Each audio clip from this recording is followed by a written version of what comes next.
कि रघु जी के जन्मांत में ऐसा दोष था, इसलिए उनके पिताजी विवाह नहीं कर रहे थे। विधाता ने ऐसा विधान बनाया था, लेकिन विधाता के विधान को भी, ब्रह्मा जी के विधान को भी वशिष्ठ जी ने बदल दिया था। वशिष्ठ जी कुल आचार्य थे सूर्यवंश के, तो उन्होंने विचार किया कि अगर राजा रघु का विवाह नहीं होगा तो सूर्यवंश का उत्तराधिकारी कैसे होगा। तो उन्होंने अपनी साधना की सामर्थ्य का उपयोग करके विधाता के विधान को भी बदल दिया था। और इसके लिए मानस में चौपाई पड़ी है, अदाली पड़ी, मानस में ही है, लिखा है वशिष्ठ जी के लिए कि सो गोसाई विधि गति जई छेकी और सकई को टार टेक जो टेकी। ये वशिष्ठ जी के लिए लिखा है। विधि गति छेकी माने विधाता के विधान को भी रोक दिया था वशिष्ठ जी ने, और रघु जी का विवाह करा लिया था। तो कहने का अर्थ यह है कि सामर्थ्य जब होती है, साधना का बल होता है, तो राजकुमार असंभव भी संभव हो जाता है। एक और साक्ष्य दिए देता हूं। अनुसुईया जी अत्रि जी की पत्नी थी, और जब अनुसुईया जी की सेविका सखी की प्रति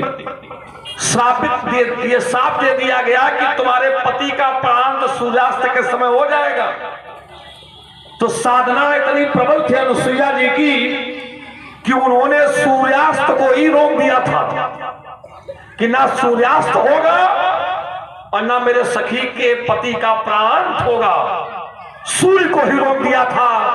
अंत में विधाता ब्रह्मा जी को, देवताओं को प्रार्थना करनी पड़ी थी। ये सामर्थ्य होती है व्यक्ति की, साधना की। इसलिए ये तो कहो ही मत, पुरुषार्थ है, कर्म अच्छे। अब अनुसुईया जी ने जब सूर्य को रोका था तो क्या भगवान की कृपा नहीं थी? कृपा थी, लेकिन उनके सतीत्व की उनके सतीत्व की इतनी प्रबलता थी कि भगवान को भी अपनी कृपा करनी पड़ी। तो कहने का हमारा अर्थ यही है कि कृपा पहले, कर्म पहले, भगवान की कृपा बाद में। एक चौपाई भी पढ़ देता हूं। मानस में भी कहा गया है, अगर भगवान की कृपा चाहिए तो क्या करना है? मन क्रम वचन छाणी चतुराई, मन वचन कर्म से चतुराई का त्याग करो और भजन, फिर भगवान का भजन करो, तब कृपा करी है रघुराई। तब भगवान कृपा करेंगे। ऐसे कृपा प्राप्त होने वाली नहीं है, पहले कर्म। एक बिंदु तुम्हारा और ले लेते हैं, क्योंकि तुमने भी हमारी बात का समर्थन किया कि अधिक विस्तृत तर्क हो जाता है तो नीरस हो जाता है। तो तुमने कहा कि परीक्षण ही हुआ था, इस धनुष का परीक्षण ही हुआ था, और तुमने बताया कि वो भगवान शंकर और भगवान विष्णु के बीच में महासंग्राम हुआ, और महासंग्राम जब हुआ तो ये धनुष निष्क्रिय हो गया। देखो आप, परीक्षण धनुष का नहीं हुआ था, धनुष का परीक्षण नहीं हुआ था। वाल्मीकि रामायण का जो तुमने प्रमाण दिया है, वहां परीक्षण किसका है? सिद्ध कंठस विष्णोच्च बराबर निरीक्षया, ये दिया गया है। सिद्ध कंठस माने सिद्ध कंठ किसका है? सिद्ध कंठ भगवान भोले बाबा का, और विष्णोच्च माने विष्णु जी के बीच का बराबर निरीक्षया। इन दोनों के बल का निरीक्षण किया गया था, ना कि धनुष का निरीक्षण किया गया था। ये विषय अतिरिक्त हो जाएगा। अब ये धनुष रुक गया, तुमने कहा चढ़ा नहीं, शंकर जी ने इसका त्याग कर दिया, क्योंकि ये सक्रिय नहीं था, सबल नहीं था। शंकर जी ने इसको हटा दिया। चलो, बार बार एक बात कहते हो कि बहुत अधिक बौद्धिक श्रम करने की आवश्यकता नहीं है, तो अब हम भी बहुत अधिक श्रम नहीं करेंगे, तुम्हारे ही प्रमाण से तुम्हें अर्थ निकाल के दिए दे रहे हैं। एक श्लोक इन्होंने पढ़ा था, धनुरुद्ध संक्रुद्धो विदेहेश महायसा, ये श्लोक इन्होंने पढ़ा था, वाल्मीकि रामायण का श्लोक है। और इसी में इन्होंने कहा था कि जब धनुष दिया गया है तो कैसे दिया गया? तदो हस्ते ससायकम। अब इसका अर्थ करो जरा, क्या भगवान भोले बाबा ने केवल धनुष ही दिया है? केवल धनुष ही नहीं दिया है। अगर केवल धनुष दे दिया होता तो माना जाता कि हो सकता है निष्क्रिय हो गया हो। वहां लिखा सहायकम, स हमारे साथ में, और सहायक होता है बाण। सहायक माने होता है बाण, सहायक माने धनुष नहीं होता है। शंकर जी ने जब धनुष जनक के पूर्वज देवराज को दिया था तो धनुष के साथ में शंकर जी ने बाण भी दिए थे। और शंकर जी का बाण देना यह प्रमाणित करता है कि धनुष निष्क्रिय नहीं था। यह बात प्रमाणित कर रहा है कि धनुष निष्क्रिय नहीं था, क्योंकि यदि शंकर जी ने बाण दिए हैं तो इसका तात्पर्य बाण का संधान तभी होगा जब धनुष सक्रिय होगा, और धनुष निष्क्रिय होता तो शंकर जी को बाण देने की कोई आवश्यकता नहीं थी। बाण देना ही धनुष के साथ में यह सिद्ध कर रहा है कि धनुष निष्क्रिय नहीं था, धनुष सक्रिय था, इसलिए शंकर जी ने बाण दिए थे। अब यदि मान लो हम कहते हैं, बार बार कह रहे हो जनक को अपनी बेटी का विवाह करना था, अगर विवाह करना ही था तो निर्णय जनक ले सकते थे कि शंकर जी के द्वारा दिए गए धनुष पर, शंकर जी के द्वारा दिए गए बाणों का संधान करके मेरे द्वारा निर्धारित लक्ष्य को जो भेद देगा मैं उसको अपनी कन्या दे दूंगा, तो विवाह भी हो जाता और धनुष टूटने से भी बच जाता। लेकिन धनुष तोड़वा के फेंकवा दिया गया और जनक बाण अपने घर में रखे हुए, धनुष तोड़वा के फेंकवा दिया, बाण अपने घर में रखे हुए, और तुम समस्या समाधान लिए हमारे सामने खड़े हुए। तो ये कोई बुद्धि युक्त कार्य नहीं है, इस पर तुम्हें विचार करना चाहिए। और जहां तक बात है बाण देना, तो बाण देने का अर्थ ही यही है कि धनुष सक्रिय है, इसलिए शंकर जी ने बाण दिए। क्योंकि यदि धनुष सक्रिय नहीं होगा तो बाण कभी चलेंगे ही नहीं, बाण तभी चलेंगे जब धनुष सक्रिय होगा। शंकर जी ने बाण दिए तो सिद्ध हो रहा है कि धनुष सक्रिय था, तभी शंकर जी ने बाण दिए। या तो ये कहो कि ददौ हस्ते सहायकम नहीं है, इसका अर्थ ये नहीं है तो हम स्वीकार कर लेंगे। ददौ हस्ते सहायकम इसका अर्थ नहीं है, हम स्वीकार कर लेंगे।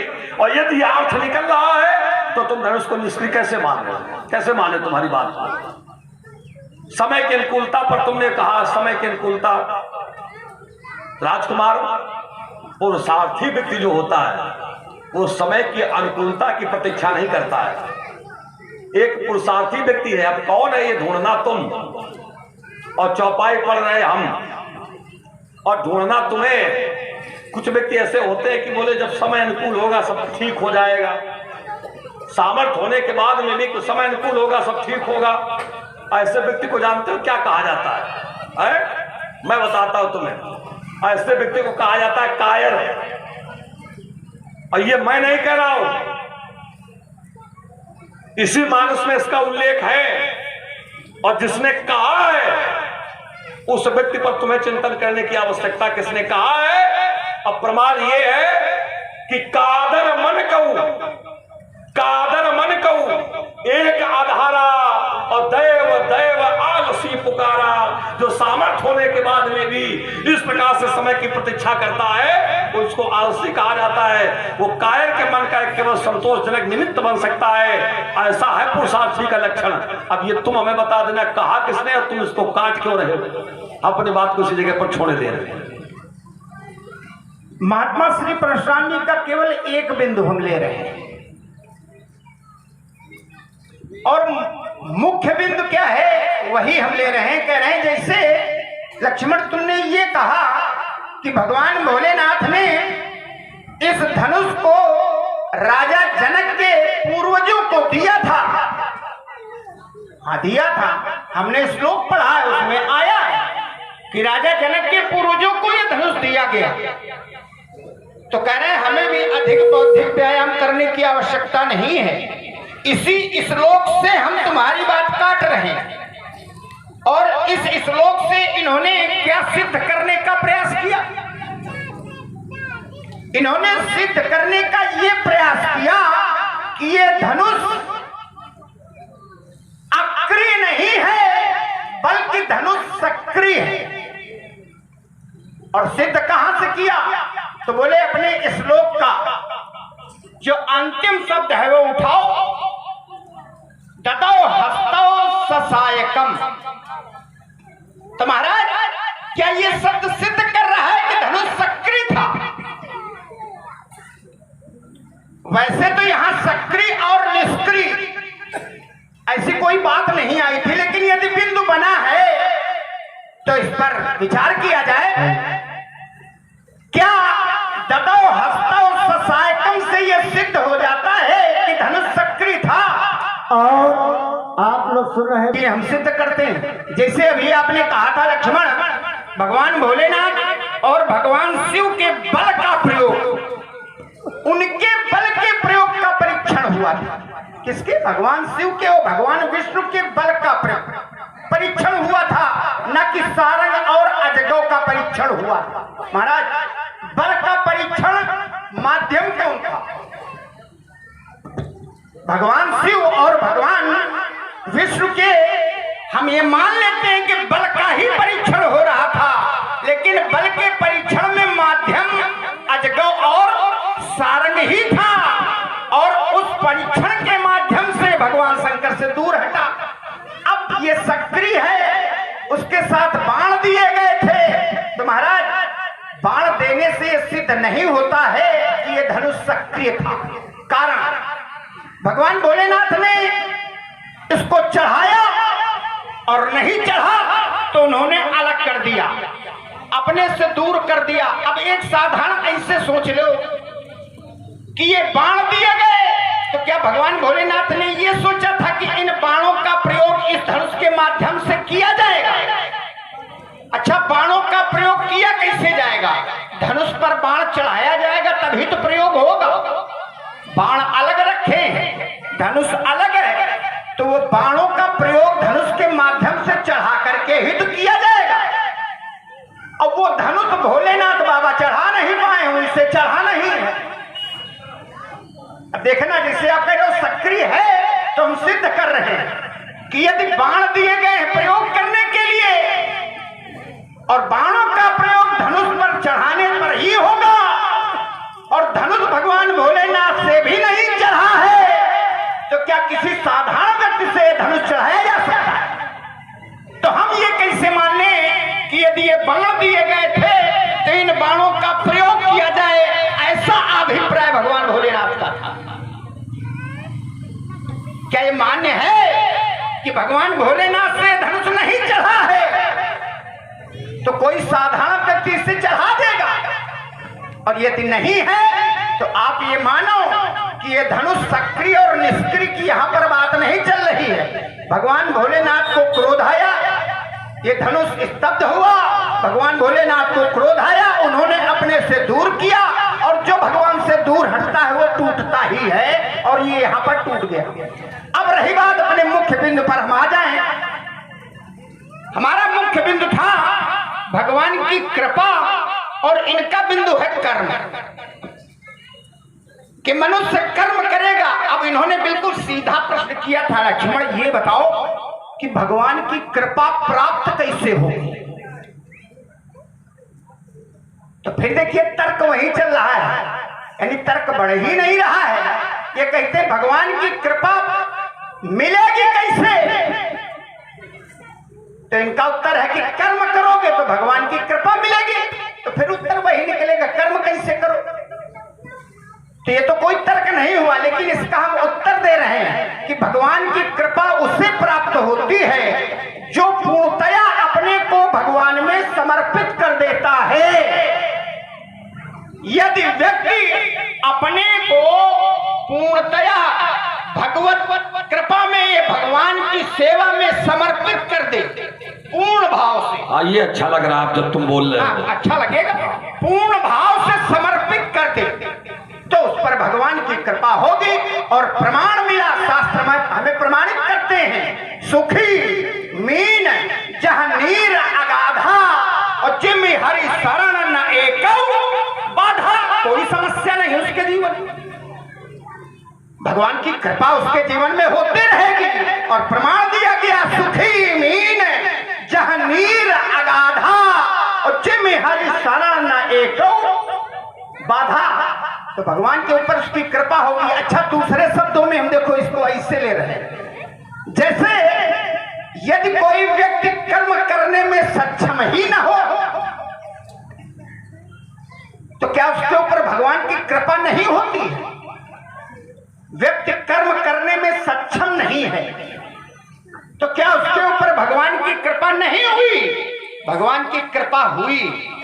मुंह कहो ही बाचाल, मुंह कहे बोल नहीं सकता है, अब गूंगा है वो, बोल नहीं सकता है, तो मुंह कहो ही बाचाल, गूंगा भी बाचाल हो जाता है।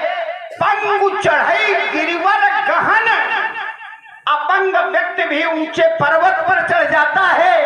और जासु कृपा सो दयाल, यदि भगवान की ऐसी कृपा है तो गूंगा व्यक्ति बाचाल हो जाता है और अपंग व्यक्ति पर्वत पर भी चढ़ सकता है। मूकम करोति वाचालम पंगुम लंघयते गिरिम यत् कृपा।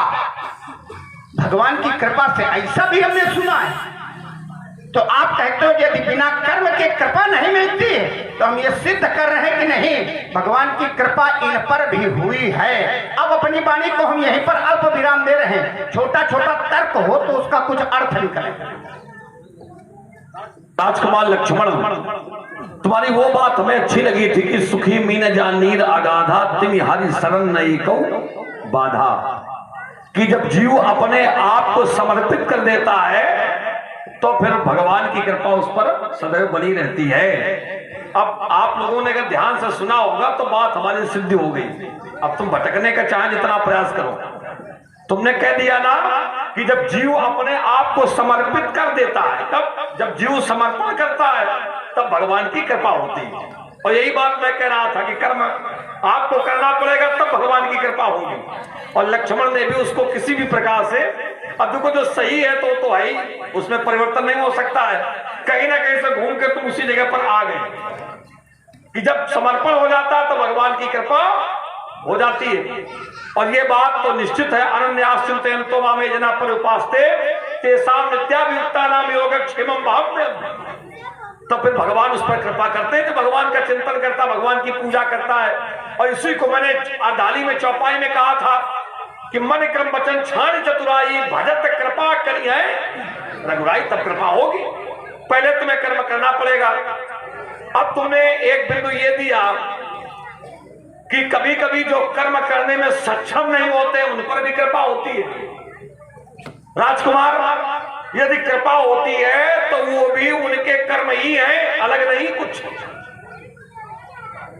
बस अंतर ये है कि तुम उस व्यक्ति के वर्तमान कर्म देख रहे हो, तुम क्रियमाण कर्म देख रहे हो, तुम्हें उसके क्रियमाण कर्म दिखाई पड़ रहे हैं कि ये व्यक्ति गूंगा है, ये व्यक्ति दिव्यांग है, तुम्हें उसका वर्तमान क्रियमाण दिखाई पड़ रहा है। लेकिन उस व्यक्ति का प्रारब्ध क्या है ये तुम क्या देखे खड़े हो? उसके प्रारब्ध कर्म क्या है? और जब व्यक्ति के कर्म प्रारब्ध कर्म प्रबल होते हैं तो उस व्यक्ति को वो प्राप्त हो जाता है जिसकी कभी किसी ने कल्पना भी नहीं की होगी। ये है, ये प्रारब्ध कर्म है। अन्यथा जरा विचार करो, संसार में कितने व्यक्ति ऐसे जो गूंगे और गूंगे बने रहते, प्राणांत हो जाता, मर के चले जाते लेकिन बोल नहीं पाते। और कुछ ऐसे जो बोल लेते हैं तो बोल लेते हैं, तो क्यों? क्योंकि उनके प्रारब्ध कर्म में ऐसा विधान था इसलिए बोल पाते। और जिनके प्रारब्ध कर्म में ऐसा विधान नहीं था वो अपने कर्म का भोग करके चले जाते हैं, कोई लाभ प्राप्त नहीं होता। इसका सीधा समाधान है। और इसके लिए मैं फिर तुम्हें मानस से दाली दिए देता हूं। मानस से भगवान की कृपा की बात करो तो संसार में ऐसा कोई व्यक्ति नहीं जिस पर कृपा ना हो। अखिल विश्व ये मोर उपाया और सब पर मोरी बराबर दाया। भगवान की कृपा सब पर बराबर है। ये सूर्य का प्रकाश मिल रहा है, वायु मिल रही है, जल मिल रहा है, तो सूर्य भगवान का प्रकाश मिल रहा है, तो इसमें क्या है भाई? ऐसा है कि जो धनवान उसको ज्यादा मिल रहा है, जो निर्धन उसको कम मिल रहा है, सबको मिल रहा है। भगवान की बराबर कृपा है। लेकिन आगे ये कहा गया, तिन माह जो परिहरि मदमाया भजय मोहि मन बच अरुकाया, पुरुष नपुंसक नारी वा जीव चराचर कोय, और सर्व भाव भज कपट तरि मोहि परम प्रिय सोय। तो ये है इसका निष्कर्ष। कर्म, और कर्म को तुम्हें स्वीकार करना पड़ेगा। तुम कहते हो लाभ हानि, गूंगा बोलने लगता है, लाभ हानि की बात करते हो। हम सारी परिस्थितियों को जोड़ करके कह देते हैं, जन्म मरण सब दुख सुख भोगा, और हानि लाभ प्रिय मिलन वियोगा, काल कर्म बस होए गोसाई, अब बरबस रात दिवस की नाई। ये मानस का सिद्धांत कहता है, मेरा सिद्धांत नहीं कहता है। जन्म मृत्यु लाभ हानि जो कुछ भी है, ये सब कर्म को ही निमित्त बना करके मिलता है, और ऐसा है इसलिए इसको स्वीकार करना पड़ेगा। तुमने कहा कि जो धनुष भगवान शंकर से नहीं चढ़ा, क्या वो धनुष चढ़ेगा? इसका मतलब ये देखो, निष्क्रिय होने का अर्थ ये हो गया कि जब निष्क्रिय हो गया तो कोई भी चढ़ाए नहीं चढ़ेगा, चलेगा ही नहीं। अगर परीक्षण हो चुका है, एक बात बताओ, क्या धनुष चढ़ा नहीं है? अगर निष्क्रिय था तो क्या धनुष ये चढ़ा नहीं है? चढ़ा है, लेप और चढ़ावट, ये कैसे चढ़ा? अगर निष्क्रिय था तो कैसे चढ़ा? या तो कहो कि चढ़ा ही नहीं है, उठा के तोड़ दिया गया है, हम स्वीकार कर लेंगे।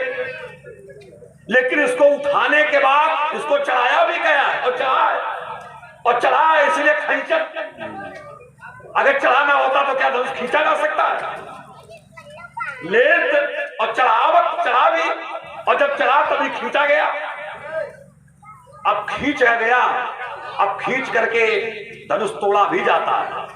जब अत्यधिक धनुष को खींचा जाएगा, अत्यधिक बल लगाया जाएगा, तो वो धनुष टूट भी जाएगा। और जब बाण चलाने की प्रक्रिया होती है, जो खींचने के 5 प्रकार होते हैं, धनुष खींचने के 5 प्रकार होते हैं, और इसी को कर्ण व्याय, कौशिकी व्याय इत्यादि कहा जाता है। एक धनुष खींचने का प्रकार होता है अपने मस्तक तक, और एक खींचने का प्रकार होता है बाल तक, एक खींचने का प्रकार होता है कान तक, और एक खींचने का प्रकार होता है जब कान के भी पीछे कर दिया जाएगा तो टूट जाएगा, तो धनुष उसमें बाण नहीं चलेगा। और यदि धनुष को नियमानुसार चलाया जाए तो धनुष से बाण चलेंगे। तो ये मत कहो धनुष से, ये धनुष चढ़ा नहीं है, या चढ़ाए कोई नहीं सकता है, चढ़ता नहीं तो चढ़ा कैसे? चढ़ा धनुष, इसलिए निष्क्रिय नहीं है। हमें ऐसा लग रहा है कि तुम स्वयं इस धनुष के विपक्ष में खड़े हो, और तुम इस धनुष को निष्क्रिय सिद्ध करके ये हमें समझाना चाहते हो कि किसी भी प्रकार से परशुराम जी यहां से चले जाएं। तो बेटा ये होने वाला नहीं है। जब तक, अब तुमने कहा कि आपको किसने अधिकार दिया है कि आप धनुष तोड़ने वाले के लिए परीक्षण करें, आप उसको ढूंढें, आपको किसने अधिकार दिया है? देखो, कुछ संबंध ऐसे होते हैं जहां अधिकार की सीमा रेखा संबंध के साथ में ही बन जाती है। अब जैसे तुम्हारे गुरु वशिष्ठ जी का कोई अपमान करे, तो क्या तुम खड़े होकर के देखोगे कि नहीं हमें अधिकार नहीं दिया गया, कोई जब हमसे कहेगा तब हम विरोध करेंगे? पिताजी की सेवा करनी हो तो क्या सोचोगे कि जब पिताजी कहेंगे या कोई हमें अधिकार देगा तब हम पैर दाबेंगे? पिताजी को जल देना हो जल पीने के लिए, तो क्या सोचोगे कि जब ये मांगेंगे हमें अधिकार मिलेगा तब हम जल देंगे? ऐसा नहीं है। आप जल बिना मांगे भी दे सकते हैं। क्यों? क्योंकि वो संबंध जो आपका पिता पुत्र का है, वो संबंध स्वयं आपको अधिकार दे रहा है कि आप सेवा करें। आप बिना पूछे पैर भी दबा सकते हैं। तो ये धनुष हमारे भगवान शंकर का है, हमारे गुरुदेव भगवान का है, और हम उनके शिष्य हैं, वो हमारे गुरु जी हैं। अब इसको तोड़ा गया है तो हम ये पूछने की प्रतीक्षा थोड़ी करेंगे कि हम ताल ठोके कि फरसा चलाएं कि ना चलाएं। और उनके धनुष तोड़ा गया है, हम उनके शिष्य हैं, हम ताल ठोक रहे हैं, और हमारा ये धर्म कहता है, हमारा कर्तव्य कहता है, हमें अधिकार संबंध से ही प्राप्त है। इसलिए राजकुमार लक्ष्मण तुम्हारी इस मंत्रणा को हम स्वीकार नहीं करेंगे। महात्मा श्री परशुराम जी का कथन वैसे बड़ा हुआ है, वृत्तांत जब बड़े हो जाते हैं, लेकिन अब वहां पर थोड़ा विवश हो जाते हैं। वृत्तांत बड़ा हो गया, कथन बड़ा हो गया, तो इसमें कुछ ऐसी भूमिकाएं जोड़नी ही पड़ती कि अपनी बात सही सिद्ध करना है। अब देखिए, हम यही अंत से बिंदु उठा रहे हैं। महाराज ने बताया, और ये प्रभाव केवल दे रहे हैं, सबसे ज्यादा हमसे कह रहे हैं लक्ष्मण सिद्ध मान लिया जाए और महात्मा परशुराम जी यहाँ से चले जाए। अच्छा, राजा जनक ने जब प्रतिज्ञा की थी तो ये धनुष ही काहे धरवाया था? इसके बगल में बाण भी रखवा देते। ये जनक की मूर्खता थी। जनक की मूर्खता नहीं थी। राजा जनक के राज्य में एक से एक विदुषी महिला, प्रकांड विद्वान सतानंद जी, याज्ञवल्क्य जी, ऐसे विद्वजन उनकी राजसभा में होते हुए ऐसा सद परामर्श वो दे सकते थे, राजा ऐसा करो कि ये बाण रखवा दो, तो जो धनुष चढ़ाएगा तो ये बाण उस पर चढ़ाए, वो सद परामर्श दे देते। लेकिन नहीं दिया गया, क्योंकि सबको ये ज्ञात है कि ये धनुष साधारण व्यक्ति के द्वारा नहीं चढ़ाया जा सकता। यदि कोई चढ़ाएगा, आपने कहा क्या चढ़ा नहीं, तो हम कहा कह रहे नहीं चढ़ा है, ये ऐसा चढ़ा है कि वो नीचे पड़ा। ये बरियाई व्यवहार किया गया है जो तुम सिद्ध कर रहे हो। ये तो ऐसा चढ़ा है कि वो नीचे पड़ा। ये चढ़ने में पड़ा है। हम ये और क्या आपने, अरे नहीं, ये चढ़ने में नहीं। देखो गलत बात, इसमें सुधार कर लो। नहीं, हम सुधार नहीं करेंगे, सुधार कर लो इसमें। ये चढ़ने में नहीं पड़ा। अभी आपने ये कहा था देखो कि धनुष खींचने के प्रकार होते हैं। हाँ होते हैं, तो चढ़ने में कहा, ये तो खींचने में पड़ा है। नहीं तो खींचना और चढ़ाना क्या है? नहीं तो चढ़ने में अगर टूट गया होता तो हम मान लेते कि धनुष निष्क्रिय था, चढ़ने में टूट गया, लेकिन चढ़ने के बाद खींचने में टूटा है। और खींचा कैसे गया है? गाढ़े लेत चढ़ावत खींचत गाढ़े, गाढ़े शब्द लगा है। हाँ, ऐसा लगा शब्द, ऐसा खींचा गया है। तो अब बताओ, जब इतना प्रयास किया गया है तो उसको निष्क्रिय माना जाएगा? उल्टा करते हो। खींचा गया है, और खींचने के प्रकारों में से बाल तक खींचा जाए, वक्षस्थल तक खींचा जाए, कर्ण पर्यंत खींचा जाए, और कह रहे हैं कान के पीछे तक खींच दो तो टूट ही जाएगा। ये खींचने के प्रकार हैं, तो खींचने में ये टूटा है। अब रही बात, यदि आप ये चाहते थे कि नहीं ये खींचने में न टूटे, इस पर धनुष चढ़ाया जाए तब टूटे, तो ये सब परामर्श आप जैसे बौद्धिक व्यायाम करने वाले पराक्रमी पुरुषार्थी ऋषि मुनियों का ये दायित्व बनता है कि वो आकर के राजा जनक को ऐसा सब परामर्श देते। राजा जनक ने जो कुछ किया, हम ये कभी न कहेंगे कि उन्होंने अनुचित किया। हम ये क्यों कहेंगे कि राजा जनक ने अनुचित किया? तुम ये कहोगे कैसे? देखिए, जैसे हमारा स्वार्थ जुड़ा हुआ है ना। स्वार्थ नहीं जुड़ा है। जैसे कोई प्रतियोगिता हो, एक उदाहरण है, कोई भी प्रतियोगिता हो, उसमें अनेकानेक देशों के प्रतियोगी भाग लेते हैं। प्रतियोगिता है तो प्रतियोगी आएंगे, और प्रतियोगी भाग ले रहे हैं, और प्रतियोगियों को यदि सफलता मिल जाए तो उसमें प्रतियोगी का क्या दोष है? राजा जनक ने ऐसी प्रतियोगिता रची कि जो वीर धनुष को तोड़ देगा, ये प्रतियोगिता है। और यहाँ प्रतियोगी आए, देश देश के भूपति नाना आए, सुनी हम जो प्रण थाना। अब किसी एक प्रतियोगी के द्वारा ये धनुष तोड़ दिया गया, तो धनुष तोड़ने वाले का क्या दोष है? हमें तो ऐसा लगता धनुष तोड़ने वाले कोई दोष नहीं। जब प्रतिज्ञा ही दोष युक्त है तो तोड़ने वाला कैसे दोष मुक्त हो सकता है? तो प्रतिज्ञा के लिए प्रतियोगी थोड़ा नहीं। देखो, इसको ऐसे समझो, जब प्रतिज्ञा ही दोष युक्त है तो तोड़ने वाले को कैसे दोष मुक्त किया जाएगा? अब मान लो कोई प्रतिज्ञा कर दे, अपनी कन्या के विवाह में प्रतिज्ञा कर दे कि जो दशरथ जी के हाथ पैर तोड़ देगा हम उसको अपनी कन्या दे देंगे। कोई प्रतिज्ञा कर दे, अब कोई तोड़ दे तो क्या तुम्हें अच्छा लगेगा? अब कहते प्रतियोगिता हो रही है, प्रण हो गया, तो प्रण ही जब अनुचित है तो उस अनुचित प्रण में यदि कोई प्रतिभागी भी होगा तो उसके व्यवहार को भी अनुचित माना जाएगा। जनक का प्रण अनुचित है और उसने भाग लेकर के उस कार्य को किया है, इससे उसको भी, उसके व्यवहार को भी अनुचित कहा जाएगा। और इसलिए मैं कह रहा हूं, तुम कहते हो तुम कहते हो कि मैं ये नहीं कहूंगा कि जनक जी ने अनुचित किया, ये तुम्हारे शब्द हैं, हम जानते हैं। धनुष को लेकर के नहीं कहोगे, लेकिन क्या तुमने कहा नहीं कि जनक ने अनुचित किया? कहा नहीं, तुम्हारे ही शब्द थे, कही जनक जस अनुचित मानी, विद्यमान रघुकुल मणि जानी। ये शब्द किसके थे? अगर जनक इतने विद्वान थे और तुम जनक की इतनी सराहना कर रहे हो, जनक इतने प्रशंसनीय थे, तो फिर जनक के लिए तुमने क्यों कहा कि कहीं जनक से अनुचित वाणी? कैसे जनक की वाणी को तुमने अनुचित कह दिया? क्योंकि तुम्हारे स्वार्थ पर आघात हो तो जनक ने अनुचित कह दिया, और हम ताल ठोक के देख लगे खड़े होके, तो जनक जो कर रहे सब अच्छा कर रहे हैं। ये मापदंड तुम्हारा ठीक नहीं है, इसको ठीक करो। हमारा स्वार्थ नहीं करे। क्या तुमने नहीं कहा कहीं जनक जस अनुचित वाणी? महाराज क्या कह रहे हैं? हमने कहा कहीं जनक जस अनुचित वाणी, लेकिन हमने कब कहा? हमने क्या ये कहा कि तुम्हारा ये जो प्रण है ये अनुचित है? कहीं जनक जस अनुचित वाणी, राजा जनक जी ने कुछ ऐसा अनुचित कह दिया तो उस वाणी को हम अनुचित कह रहे हैं, न कि राजा जनक के प्रण को अनुचित कह रहे हैं। और राजा जनक ने कहा क्या था?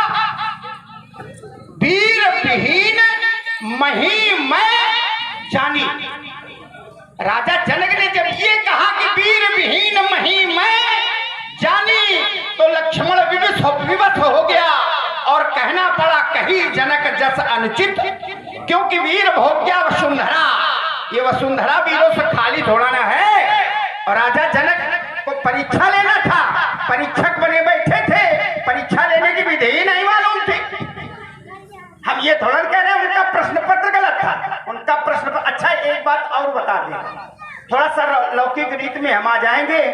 यदि प्रश्न पत्र गलत हो, अर्थात जैसे प्रण गलत हो, यहाँ पर प्रश्न पत्र की जगह क्या है? प्रण है। हम कह रहे हैं यदि प्रश्न पत्र में कोई प्रश्न गलत हो तो गलत प्रश्न के अंक भी परीक्षार्थी को प्राप्त हो जाते हैं स्वयमेव अपने आप। यहाँ पर ऐसा नहीं, छात्र वर्ग भी है और यहाँ ऐसा गुरुजनी बताते भी हैं कि यदि प्रश्न पत्र में प्रश्न गलत आया है तो उस प्रश्न के अंक प्रत्येक छात्र को मिलते हैं, क्योंकि प्रश्न पत्र में ही वो प्रश्न गलत है। तो यदि यहां प्रश्न गलत होता, राजा जनक का प्रण गलत होता, तो राजा जनक अपनी पुत्री का विवाह किसके साथ करते?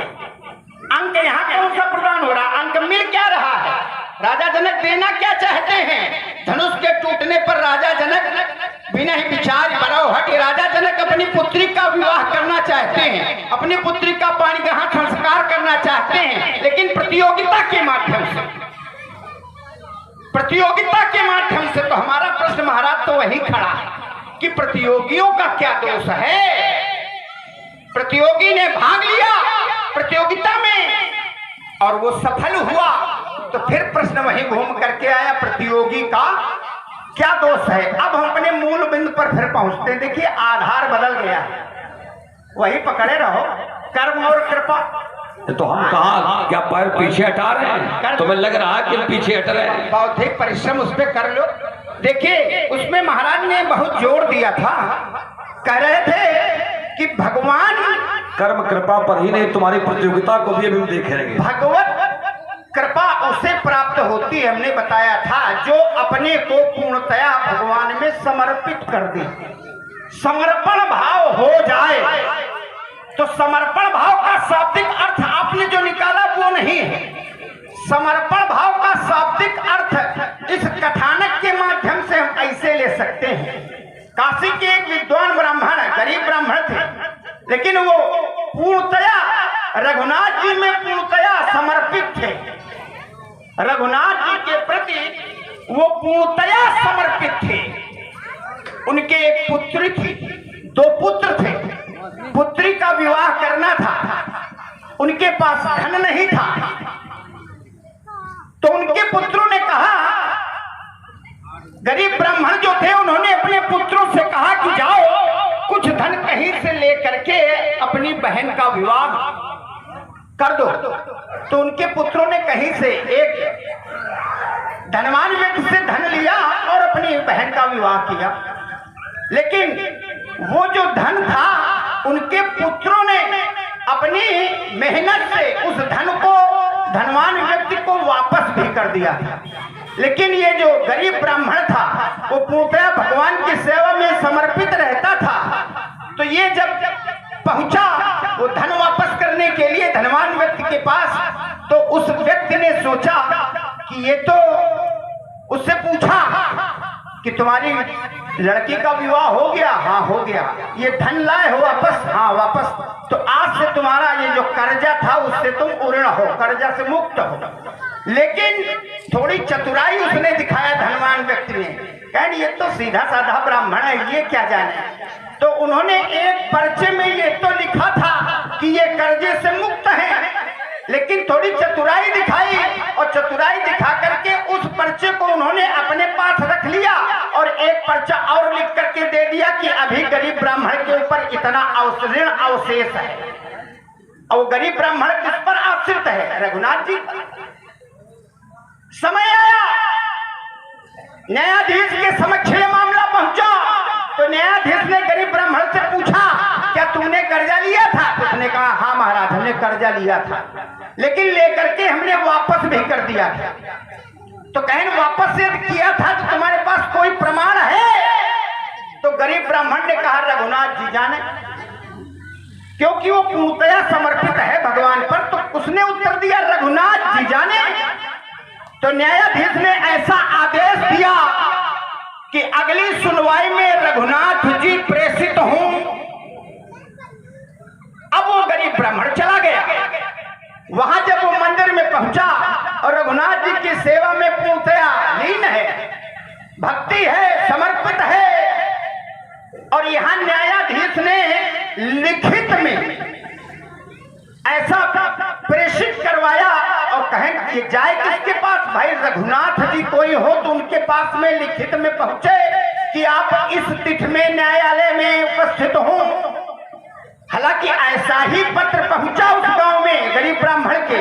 अब वहां पूछा गया भैया रघुनाथ जी कौन है? तो लोगों ने बताया रघुनाथ जी तो कोई व्यक्ति नहीं है, लेकिन एक मंदिर है रघुनाथ जी का। रघुनाथ जी के मंदिर में वो पत्र पहुंचा दिया गया। वहां के पुजारी ने देखा कि रघुनाथ जी के मंदिर में वो भी न्यायालय से पत्र आया है साक्षी बनने के लिए कि वो साक्ष्य दे। तो भगवान से पुजारी ने निवेदन किया, वंदना किया, अर्चना किया कि महाराज गरीब ब्राह्मण के ऊपर संकट है और इसका संकट अब आप ही टाल सकते हो, क्योंकि वो तो यही कहता है रघुनाथ जी जाने। जब सुनवाई फिर से हुई तो देखा गया कि न्यायाधीश महोदय ने जैसे ही पुकार की, आवाज लगाई रघुनाथ जी प्रेषित हूं, तो एक गरीब ब्राह्मण का रूप धारण किए हुए ऐसा व्यक्ति जो चलने में असहाय है और वो आकर के न्यायाधीश के पास खड़ा होता है। तो उसने पूछा, न्यायाधीश ने पूछा तुम्हारा नाम क्या है? तो उसने बताया हमारा नाम रघुनाथ है। रघुनाथ है। तो कहें क्या तुम ये जानते हो कि इस गरीब ब्राह्मण ने कुछ धन उधार लिया था? हाँ महाराज हम जानते हैं किसने उधार लिया था, लेकिन इसने वो ऋण वापस कर दिया है, इसका तुम्हारे पास कोई प्रमाण है? तो रघुनाथ जी ने कहा इसका प्रमाण है, लेकिन आप अपने कर्मचारियों को भेजें उस साहूकार के यहाँ, धनवान व्यक्ति के यहाँ, और जहां हम माध्यम बता रहे हैं, जो स्थान बता रहे हैं, उस स्थान पर यदि जाकर के कोई देखेगा तो वहां पर ये लिखा मिलेगा कि ये गरीब ब्राह्मण आज ऋण से उऋण है। तो उन्होंने ऐसे ही बताया कि धनवान ब्राह्मण के यहाँ जाओ, प्रश्न संख्या इतने पर देखिए इनका नाम लिखा है, और वहीं पर एक पर्चे में लिखा रखा हुआ है कि ब्राह्मण ऋण से उऋण किया जाता है।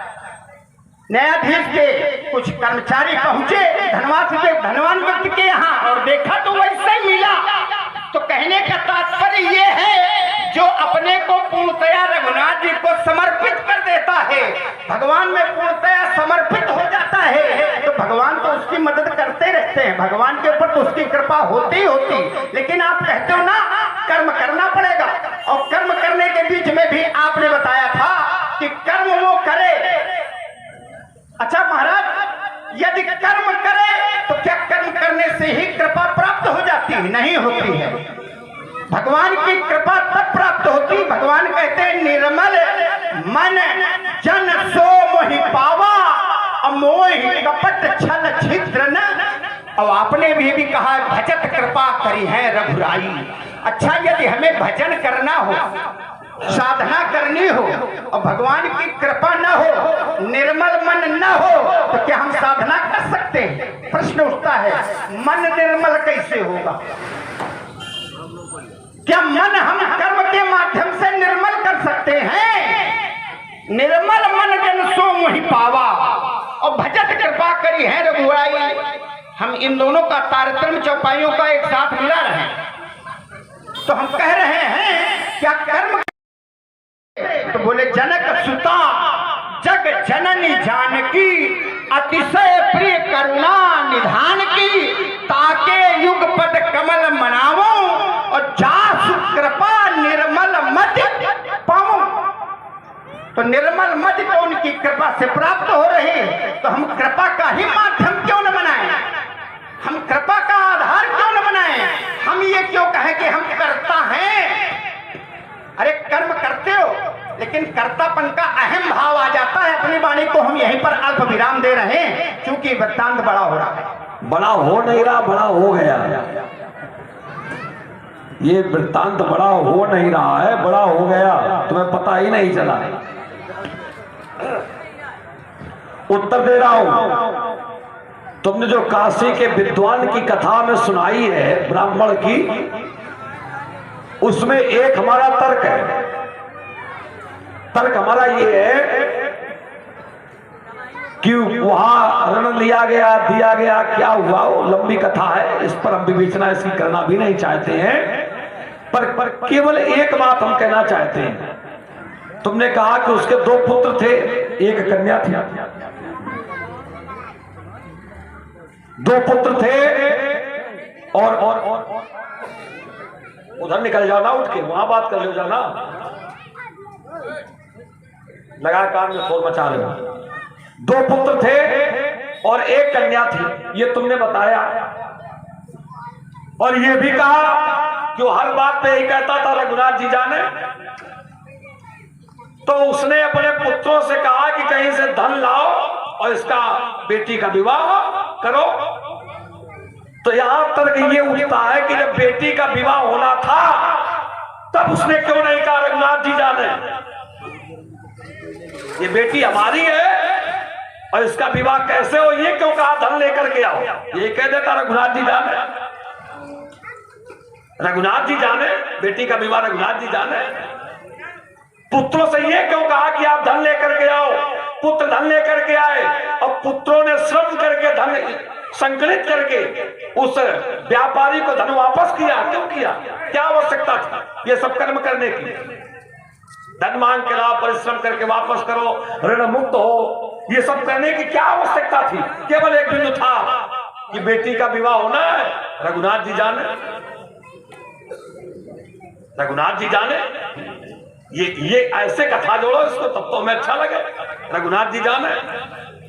लेकिन रघुनाथ जी जाने ये भाव तो हो सकता है, लेकिन वो ब्राह्मण भी जानता है कि जब तक कहीं से ऋण नहीं लेंगे तब तक अपनी कन्या का विवाह नहीं कर पाएंगे। ऋण लेकर के कन्या का विवाह करेंगे और जब कन्या का विवाह हो जाएगा तो मैं और मेरे पुत्र हम लोग श्रम करके धन संकलित करके उस ऋण को वापस करेंगे। ये क्या है? यही है कर्म, और यही मैं तुमसे कह रहा हूं। तो इस बात को भी तो मानो, क्यों नहीं कहते हो? अन्यथा विवाह के पहले ही कह दिया जाता बेटी का विवाह होना, रघुनाथ जी जाने। इसका उत्तर हमसे ले लो। अब देखो हमारी बात काट रहे बीच में, इतना लंबा तुमने व्याख्यान दिया, थोड़ा हम बोले, काट दिया तुमने बात। बोलो क्या कहना चाहते हो? कह रहे हैं कि यदि उस गरीब ब्राह्मण को इतना विश्वास था रघुनाथ जी के ऊपर, तो ये भी कह सकता था कि बेटी का विवाह रघुनाथ जी जाने। लेकिन महाराज रघुनाथ जी के प्रति जिसका समर्पण भाव है, उस व्यक्ति को क्या भगवान ऐसा फल देते हैं? ये कहां से सिद्ध होता? ये विषय अलग हो रहा है। विषय अलग नहीं हो रहा, ये अलग हो नहीं, विषय वही है कि हम पूर्णतया समर्पित हैं और हम मान रहे हैं कि पूर्णतया समर्पित हैं, तो वो जाने। लेकिन इसका प्रमाण कहां से मिलेगा? तो तो भगवान ने वहां पर ऐसा किया। तो ये प्रमाण भी तो चाहिए, और भगवान अपना चरित्र क्यों दिखाते हैं? यही प्रमाण देने के लिए। भगवान के अनेकानेक चरित्र हैं, तो वो ये चरित्र क्यों करते हैं? न करें, वो तो स्वयं परमात्मा है, भगवान है, तो फिर चरित्र क्यों करते हैं? चरित्र भगवान नहीं, ये सिद्ध करने के लिए चरित्र क्यों करते हैं? हम लोग चरित्र क्यों करते हैं, ये तुम्हारा प्रश्न है। चरित्र क्यों करते हैं? चरित्र इसलिए करते हैं कि उस चरित्र का हम लोग दर्शन करें, उसका गान करें, इसलिए करते हैं। चरित्र करके भी भगवान हम लोगों को कर्म करने की प्रेरणा देते हैं। भगवान चरित्र करते हैं, और भगवान चरित्र करके हम लोगों को बताते हैं कि महाजनोन्नता सपंथा, अगर जीवन में कोई समस्या आए तो इस प्रकार से अपने कर्म को करो जैसे भगवान होकर के मैंने किए। ये है भगवान के चरित्र भी कर्म का संकेत करते हैं। व्यास जी अब आप आ गए हो, चलो एक दुआ पढ़ते हैं।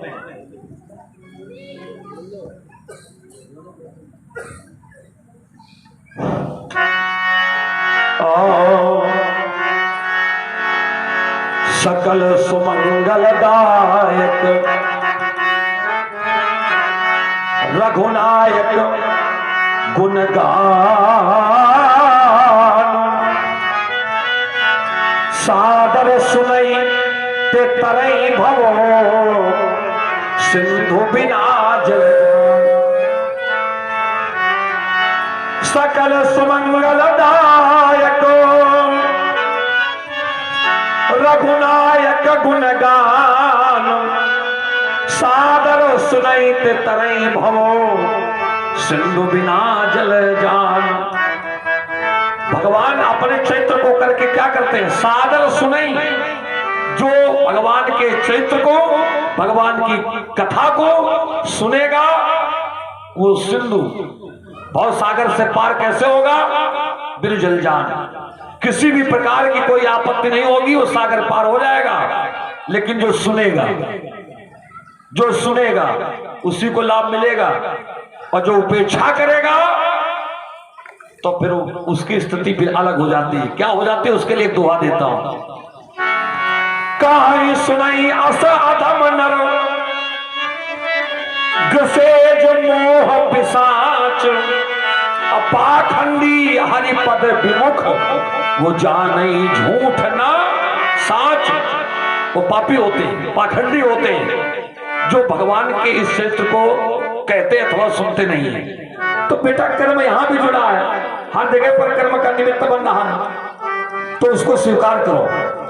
और तुम हमसे कहते हो यात्रा करो, हम यात्रा करने के लिए ही खड़े हैं। जरा विचार करो, एक पिता के कई पुत्र होते हैं, लेकिन सभी पुत्रों पर पिता का प्रेम बराबर नहीं होता है। अधिकार भले बराबर दे दे, जो पिता के पास संपत्ति है उस संपत्ति में पिता भाग बंटवारा भले बराबर कर दे, लेकिन प्रेम सभी पुत्रों के प्रति पिता का बराबर नहीं होता है। प्रेम अधिक किस पर होता है? जो पिता के प्रति जितना समर्पित होता है, पिता के आदर्शों को जो अपने जीवन में धारण करता है, उस पुत्र पर पिता का विशेष अनुराग होता है, स्नेह होता है, प्रेम होता है। तो ये क्यों होता है? ये कर्म को निमित्त बनाकर होता है। इसलिए इसको स्वीकार करो। क्यों नहीं स्वीकार कर रहे हो भाई? और बहुत ही सुंदर वार्ता आप दोनों ओर से देख रहे हैं। और कहा था, परीक्षा को लेकर के कहा था, यदि अंक प्रश्न गलत होता है तो अंक दे दिए जाते हैं।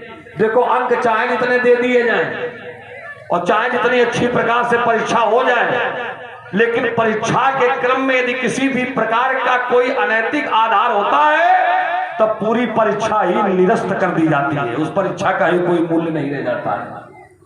ऐसा भी देखा जाता है, परीक्षाएं निरस्त कर दी जाती है। कब? जब वो अनैतिक होती है। नहीं, जब अधिकांश उसमें प्रश्न गलत हो। ये कोई विषय नहीं है। विषय यही है। अधिकांश देखो, कम ज्यादा की बात अपनी जगह है। हम देखो, हम फिर बताते हैं, हम कहते हैं प्रश्न पूरे सही हो, प्रश्न पूरे सही हो, एक भी गलत ना हो, लेकिन फिर भी परीक्षा निरस्त हो जाती है। निरस्त हो जाती है। क्यों? क्यों? ये कर्मों का प्रभाव। नहीं, कर्म वाला विषय अलग है। ये जहाँ तुमने प्रतियोगिता का विषय रखा है, ये वहां का विषय है कि जब एक भी प्रश्न गलत नहीं तो परीक्षा निरस्त क्यों होती? जब विसंगतियां होती हैं तो कितनी भी परीक्षा संपन्न अच्छी क्यों ना हुई हो, उस परीक्षा को ही निरस्त कर दिया जाता है। आज जनक की परीक्षा हम अच्छे प्रकार से निरस्त करेंगे, इसलिए फलसा लेके आए। अच्छा महाराज, न तोड़ने वाले को आज हम छोड़ेंगे, न जनक को छोड़ेंगे। जैसे आप कह रहे हो कि पूरी परीक्षा निरस्त कर दी जाती है, और हम ये कह रहे हैं कि भगवत कृपा, यदि भगवान की कृपा होती है और परीक्षा संपन्न भी न हो लेकिन परीक्षार्थी उत्तीर्ण हो जाता है, परीक्षा संपन्न ही न हो और भगवान की कृपा है। तुम्हारे अयोध्या में ही ऐसे उत्तीर्ण किया जाता होगा, वैसे हमारे महेंद्राचल में तो ऐसा कोई नियम नहीं है, और ना हमारे कैलाश पर्वत पर ऐसा कोई नियम है। क्यों? अभी ऐसे ही हुआ, परीक्षा संपादित नहीं हुई और सभी छात्र उत्तीर्ण हैं, भगवान की कृपा है। कहाँ उल्टा सीधा जोड़ रहा है। ऐसा हमने सुना है कि भगवान की कृपा है, उसमें जो छात्र ऐसे थे जो कर्म कर रहे थे, उन्होंने बहुत कर्म किया, परिश्रम किया, पुरुषार्थ किया, लेकिन उनके अनुकूल अंक नहीं प्राप्त हुए उनको। और जिसने कर्म किए नहीं, अरे ऐसे महाराज अंक मिले हैं कि वो जीवन भर न भूल पाएगा कि ऐसे अंक कितनी में जो मेहनत कर रहा है, परिश्रम कर रहा है उससे। अच्छा, अब अपने विषय पर आ जाएं। ये तो थोड़ा सा बीच बीच में भी आवश्यक है, हालांकि ये देखा जाए तो ये जिस देश काल में हम खड़े हैं वहां की ये बात थोड़ा ना है, लेकिन कुछ ऐसा भी आवश्यक है। अब हम अपने विषय पर आते हैं।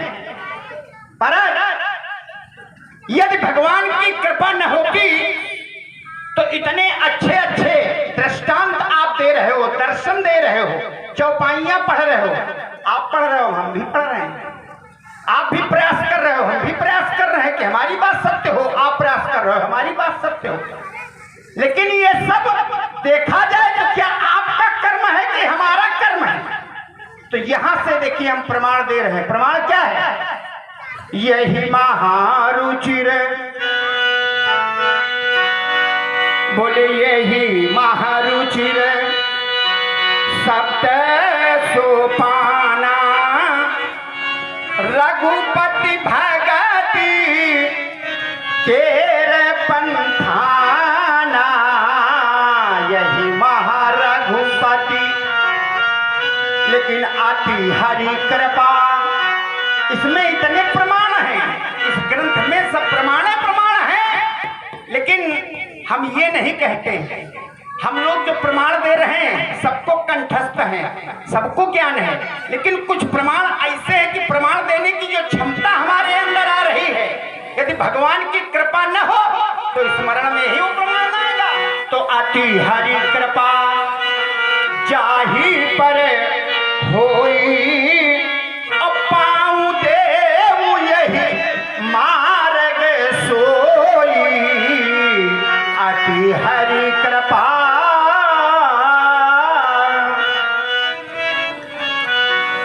राजकुमार लक्ष्मण, तुम कहते हो ये चौपाइयां जो आप पढ़ रहे हैं, जो प्रमाण दे रहे हैं, ये सब भगवान की कृपा पर है। अच्छा, भगवान की कृपा पर ये सब चौपाइयां हम पढ़ रहे हैं, लेकिन मानस में ये भी तो चौपाई दी गई है, इसको क्यों नहीं पढ़ते हो?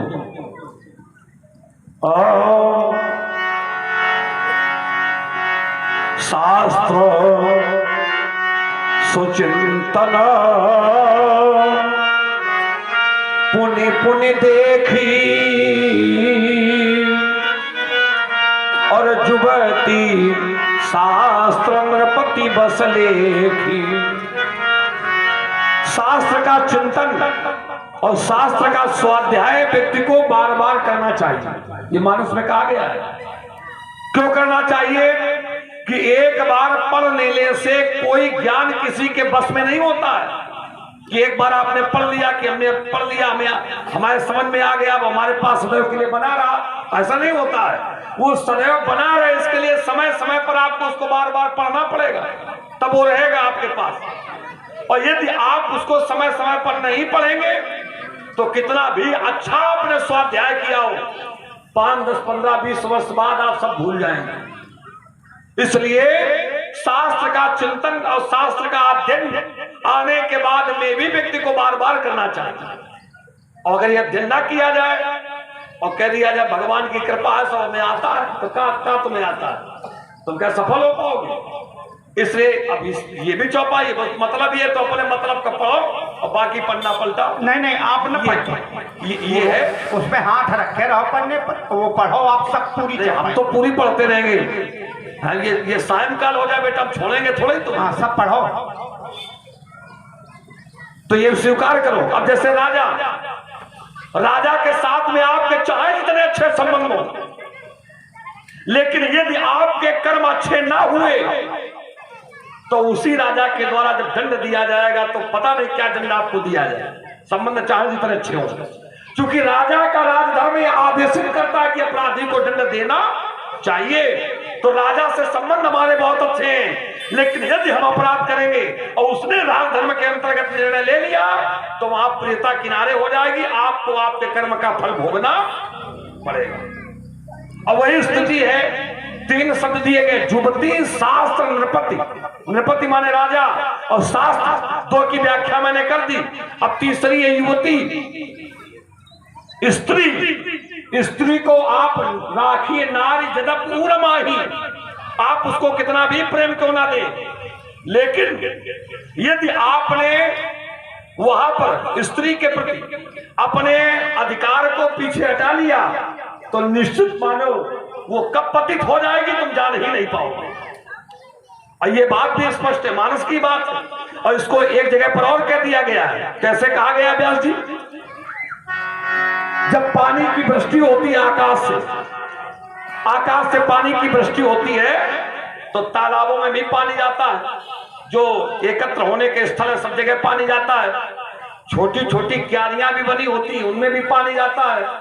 और जब पानी की अधिकता होती है और आप उस क्यारी की सुरक्षा मेरे चारों तरफ से अच्छी ना बांधो है, तो फिर क्या होगा?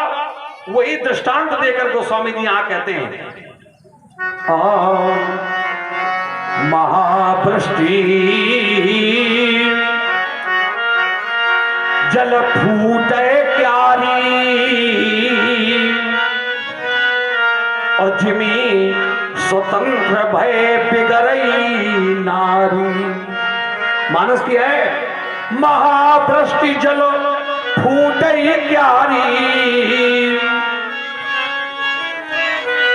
जिमी स्वतंत्र भय बिगड़ई नारी।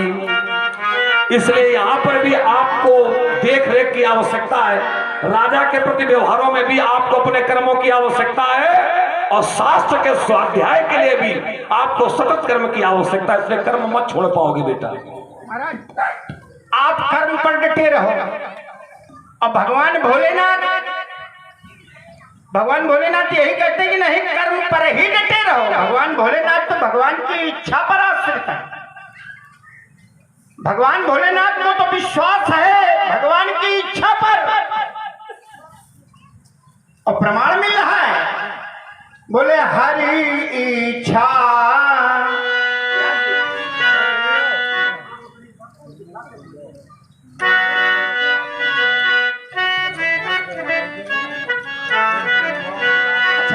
दिखा रहे हो, हमने कहा था चलो हम बोले दे रहे हैं, वैसे हम उस अखाड़े के हैं नहीं। बोले हरि इच्छा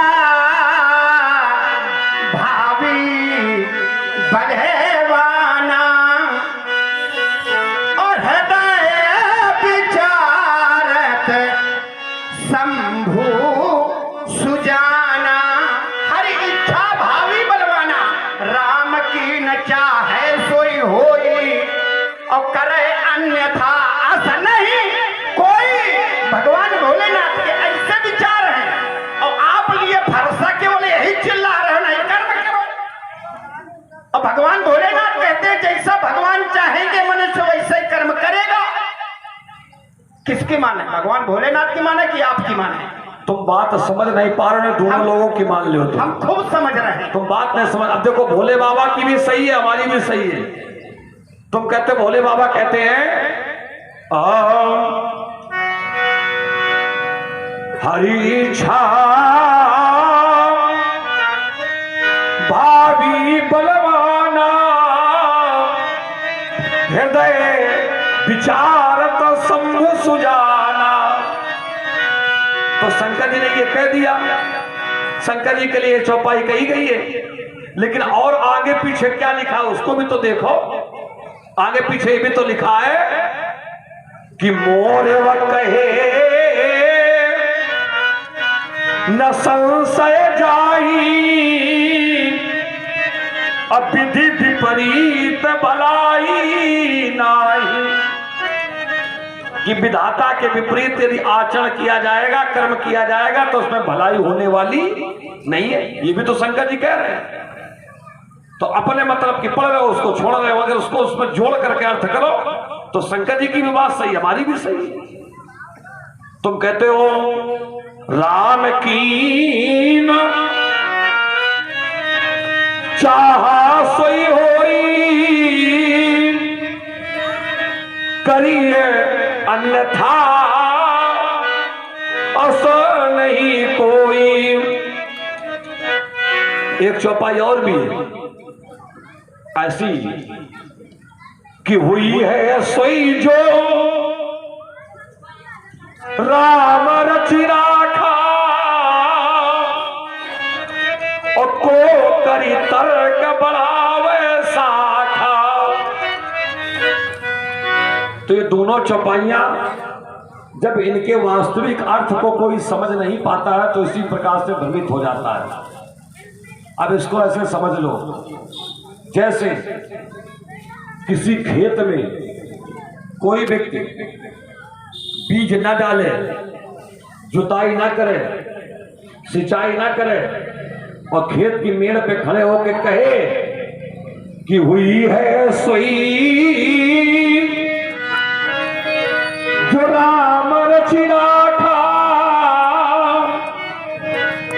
को करी तर्क बढ़ावे शाखा, अपने लिए गलत हो जाएगा।